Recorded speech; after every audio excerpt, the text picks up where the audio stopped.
नमस्कार साथियों, गुरुशाला में आप सभी का स्वागत है। मेरा नाम मयंक शर्मा है और मैं एक स्कूल मेंटर हूं जिला छिंदवाड़ा मध्य प्रदेश से। आज मैं आपको लेके चलूंगा भारत की एक खूबसूरत जगह मांडू में। मांडू या मांडवगढ़ धार जिले के मांडव क्षेत्र में स्थित एक प्राचीन शहर है। यह भारत के पश्चिमी मध्य प्रदेश के मालवा क्षेत्र में स्थित है। यह धार शहर से 35 किलोमीटर दूर स्थित है। सुल्तानों के समय में इसे शादियाबाद के नाम से जाना जाता था, जिसका मतलब है खुशियों का शहर। अब हम मांडू में प्रवेश करेंगे मांडू के दरवाजों से। मांडू में लगभग 12 प्रवेश द्वार हैं। इन दरवाजों में दिल्ली दरवाजा प्रमुख है। यह मांडू का प्रवेश द्वार है। इसका निर्माण सन 1405 से 1407 के मध्य हुआ था।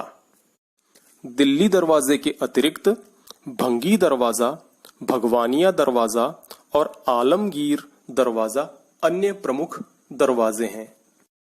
हमारा पहला पड़ाव है रानी रूपमती महल। बाज बहादुर ने इस महल का निर्माण 1556 से 1562 के मध्य किया था। 365 मीटर ऊंची चट्टान पर निर्मित यह महल मांडू की सुरक्षा व्यवस्था पर नजर रखने के बेहतर स्थान के रूप में भी प्रयोग किया जाता था। हमारा अगला पड़ाव है बाज बहादुर महल। बाज बहादुर के महल का निर्माण 16वीं शताब्दी में किया गया था। महल का मुख्य भाग एक विशाल खुला दरबार है, जिसमें चारों तरफ हॉल एवं कमरे हैं। राजा के व्यक्तिगत स्थानों के अलावा इन हॉलों का उपयोग जनता और अदालत के अधिकारियों के लिए बैठक स्थल के रूप में किया जाता था। हमारा अगला पड़ाव है रेवा कुंड। बाज बहादुर ने रानी रूपमती के महल में पानी की पर्याप्त व्यवस्था के स्रोत के रूप में रेवा कुंड का निर्माण किया था। रेवा का अर्थ होता है नर्मदा। रानी रूपमती प्रातः नर्मदा दर्शन के बाद ही अन्न व जल ग्रहण करती थी, तो राजा ने रानी की सहूलियत के लिए ही रेवा कुंड का निर्माण कराया। हमारा अगला पड़ाव है जहाज महल।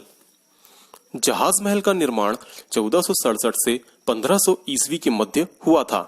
यह महल जहाज की आकृति में 2 कृत्रिम तालाबों, कपूर तालाब व मुंज तालाब के मध्य में बना हुआ है। लगभग 120 मीटर लंबे इस खूबसूरत महल को दूर से देखने पर ऐसा लगता है मानो तालाब के बीच में कोई सुंदर जहाज तैर रहा हो। संभवतः इसका निर्माण सुल्तान गयासुद्दीन खिलजी ने अंतापुर के रूप में किया था। हमारा अगला पड़ाव है हिंडोला महल। इस महल का निर्माण सुल्तान गयासुद्दीन खिलजी ने 1469 से 1500 ईस्वी के मध्य एक सभा भवन के रूप में किया था। यहाँ की सुंदर कारीगरी इसे और भी खूबसूरती प्रदान करती है। हिंडोले का अर्थ होता है झूला। चूंकि इसकी दीवारें सीधी न होकर एक विशेष कोण पर झुकी हुई हैं, इस कारण यह एक झूले की तरह दिखाई देता है, अतः इसे हिंडोला महल कहा जाता है। हमारा अगला पड़ाव है अशरफी महल। अशरफी महल को होशंग शाह के द्वारा मदरसा के रूप में बनवाया गया था। यहाँ पर बच्चों को इस्लामी तालीम दी जाती थी। अशरफी महल के पीछे एक दिलचस्प कहानी और है। सुल्तान गयासुद्दीन खिलजी अपनी रानियों को वजन कम करने हेतु प्रोत्साहित करता था और अशरफी महल में जितनी सीढ़ियां हैं, चढ़ने पर उन्हें हर सीढ़ी के हिसाब से एक अशरफी देता था। हमारा अगला पड़ाव है जामा मस्जिद। मांडू का मुख्य आकर्षण जामा मस्जिद है। इस विशाल मस्जिद का निर्माण कार्य होशंग शाह के शासनकाल में आरंभ किया गया तथा महमूद प्रथम के शासनकाल में यह मस्जिद बनकर तैयार हुई थी। इस मस्जिद की गिनती मांडू की नायाब व शानदार इमारतों में की जाती है। यह भी कहा जाता है कि जामा मस्जिद डेमास्कस, जो सीरिया की राजधानी है, की एक प्रसिद्ध मस्जिद का प्रतिरूप है। हमारा अगला पड़ाव है नीलकंठ मंदिर। यह मंदिर भगवान शिव को समर्पित है, जो वास्तुकला का एक सुंदर उदाहरण है। इस मंदिर के सामने एक बड़ा तालाब है, साथ ही पूरा क्षेत्र पेड़ों से घिरा हुआ है। इस मंदिर का निर्माण बादशाह अकबर की रानी जोधाबाई के लिए पूजा के लिए किया गया था। हमारा अगला पड़ाव है श्री मांडवगढ़ तीर्थ। यह एक बहुत प्रसिद्ध मंदिर है जो भगवान श्री सुपार्श्वनाथ जी को समर्पित है।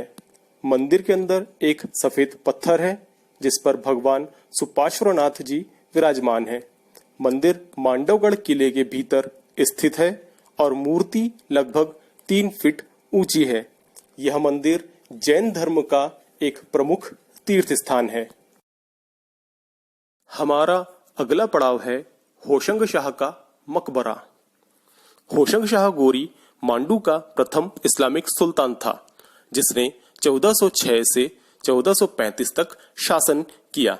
मकबरे का निर्माण कार्य होशंग शाह ने ही शुरू किया था, जिसे महमूद खिलजी ने 1440 ईस्वी में पूरा किया। मकबरा संगमरमर का बनाया गया भारत का पहला मकबरा है, जिसको देखकर ताजमहल का निर्माण किया गया। हमारा अगला पड़ाव है दाई का महल। दाई शब्द का शाब्दिक अर्थ होता है नर्स, अर्थात सेवा करने वाली। इन दाइयों को उचित शक्ति और महत्व भरा पद मिला हुआ था। उन्हें शाही परिवार के एक खास सदस्य की देखभाल और पालन पोषण के लिए नियुक्त किया जाता था। हमारा अगला पड़ाव है 56 महल संग्रहालय। 56 महल 16वीं शताब्दी में बनाया गया एक विस्मृत मकबरा है। यह मांडू की मध्ययुगीन वास्तुकला के अंतिम और सबसे परिपक्व चरण का प्रतीक है। इसे अब एक संग्रहालय में परिवर्तित कर दिया गया है। हमारा अगला पड़ाव है बाघ गुफाएं। बाघ गुफाएं बाघिन नदी के किनारे स्थित हैं। कुछ इतिहासकार इन्हें 4वीं और 5वीं शताब्दी में निर्मित मानते हैं और अधिकतर 7वीं शताब्दी में। यह गुफाएं बौद्ध धर्म से संबंधित हैं। साथियों, मैंने आपके सामने मांडू के सागर के चंद मोती प्रस्तुत किए हैं। मुझे उम्मीद है आपको वीडियो पसंद आएगी। धन्यवाद।